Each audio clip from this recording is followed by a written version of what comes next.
Okay, this video is for Anna, my new student, who's doing very, very well, very intelligent, I would say brilliant. And I promised her that I would do this video today, or sometime soon, so now is soon. It's about the paradiddle ostinato. So we're going to kind of make practicing a little fun. You know, we're on the drum pad and we're working hard. We're working paradiddles and 5-stroke rolls, full strokes and downstrokes. And that's all essential to becoming a very strong performer, understanding your instrument. Today we went over a single paradiddle, or a paradiddle ostinato. Again, the term ostinato is a pattern which repeats itself over and over and over again.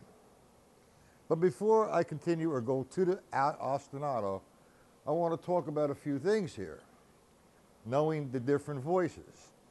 This is a snare drum voice, a tom-tom voice, a floor tom-tom, a rise cymbal, crash, and hi-hat with the foot, or hi-hat with just the right hand. Now, the paradiddle that we learned was downstroke, upstroke, tap, tap. Downstroke, upstroke, tap, tap.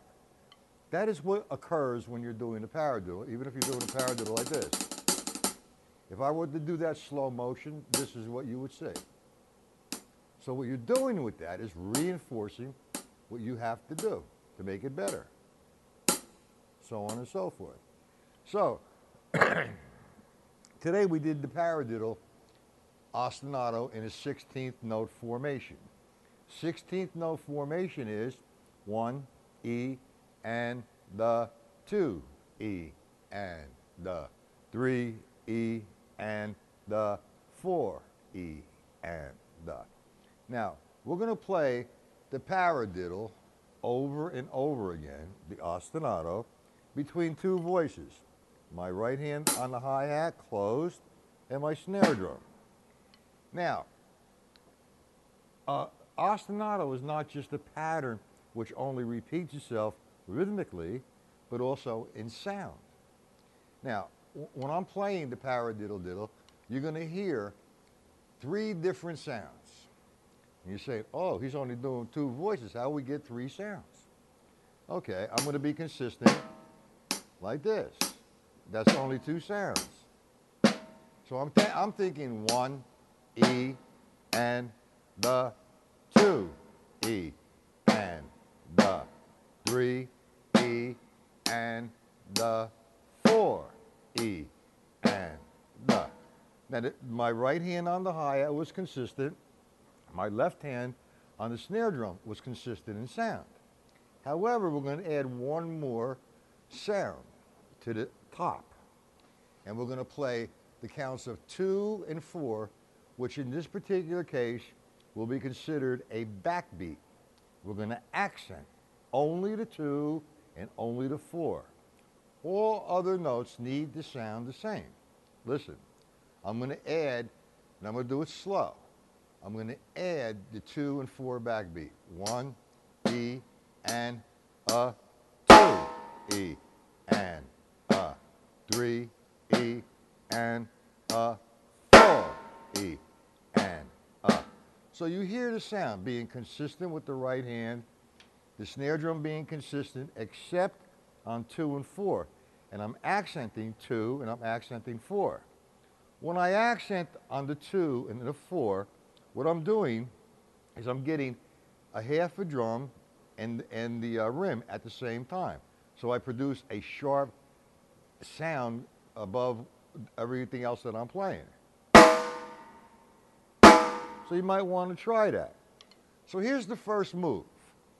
Just play that pattern slowly until you feel it, until you establish the voices.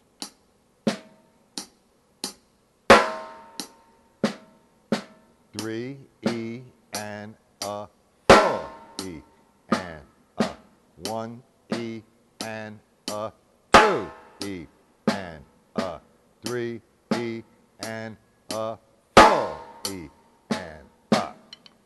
Now, that's establishing the top. That is consistently happening, because that's what an ostinato is. It's a pattern, continually going on.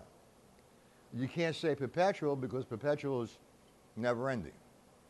Now, we're going to add one more voice, and that's the bass drum. Boom. That's the cannon.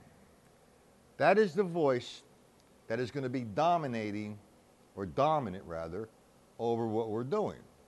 Now, we did the bass drum on the count of 1 and 3, and I'm going to do it real slow.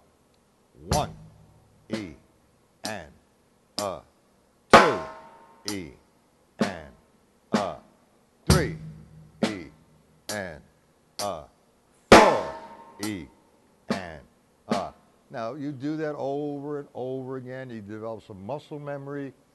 You get to feel it. You associate the sound with the movement of your body. And eventually, we'll play it a little up-tempo. About 1, 2, 3, 4, 1, 2. Now, the paradiddle now is more interesting. But before you can do that, you needed to do this over and over again. Step 1.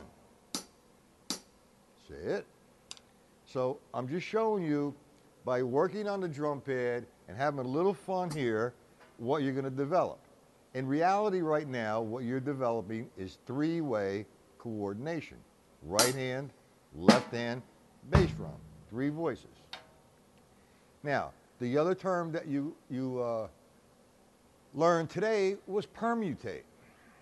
Now, permutate or permutation, rather we'll stay with permutate, means to move over 1. So what we're going to do now is move the bass drum over 1. Instead of playing 1 E and we're going to play the bass drum now on the E. Here you have to be very careful, because now you have to have the control so your bass drum does not affect the top sound. A lot of people play 1 E like that. We don't want that. We want to maintain 1 E. Now, I played the bass drum, but I did not disrupt the sound with the left hand. 1 E and 2 E and 3 E and 4 E and 1 E and 2. Let me do it a little slower.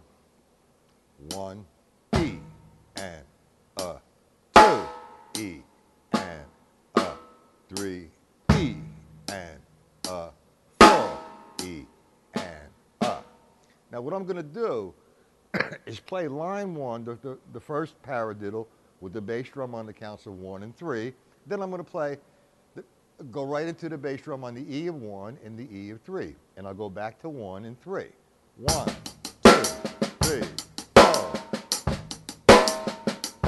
Back, 3, E. 1 E and the 2. Now that you're going to start to develop a good sense of feel and time.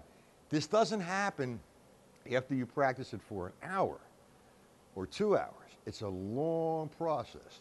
Consistency. You have to sit down and challenge it. Sit at the drum set and challenge it. All right, so now we took care of the bass drum on the counts of 1 and 3. Then we moved it over, we permutated it to the count of E of 1 and the E of 3. Now we're going to permutate the bass drum one more time. Actually 2, but this is the 3rd time. We're going to play the bass drum on the and of 1 and 3. 1 E and 2 E and 3 E and 4 E. 1 E and 2 E and 3 E and 4 E and Okay, and then the next one, we go to the da of 1 and the da of 3. That would be the last one for this particular movement. Now remember, when you hit that bass drum, don't let it dominate your left hand. You need to separate the left hand and the bass drum sound, playing them together where they have to, but make sure that that sound is light. Okay, so we're going to go to the da, and I'll do it slow. 1 E and the 2 E and the 3 E and the 4 E and Okay, so now I'm going to give you a different angle. I'm going to give you an overhead view. Okay, you can see how I'm going to move around the drum set. So we're going to play the ostinato pattern finished. Now, you're not going to be able to play tomorrow morning. If you practice a half hour, you're not going to be able to play it like this. Like I said, it's over a long period of time. Okay, so I'm just going to have a little fun and play.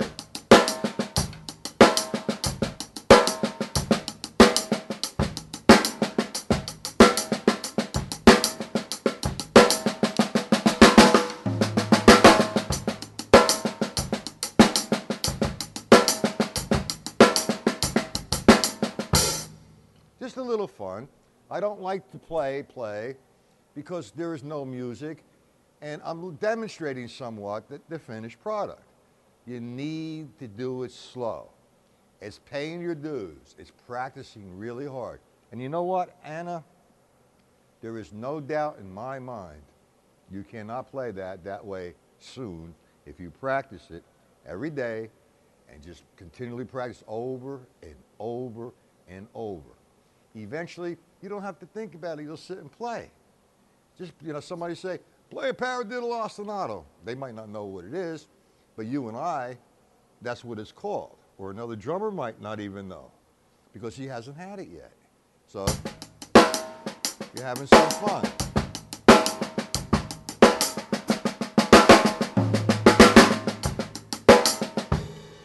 So on and so forth. Now, I promised you I would make the video, and I did.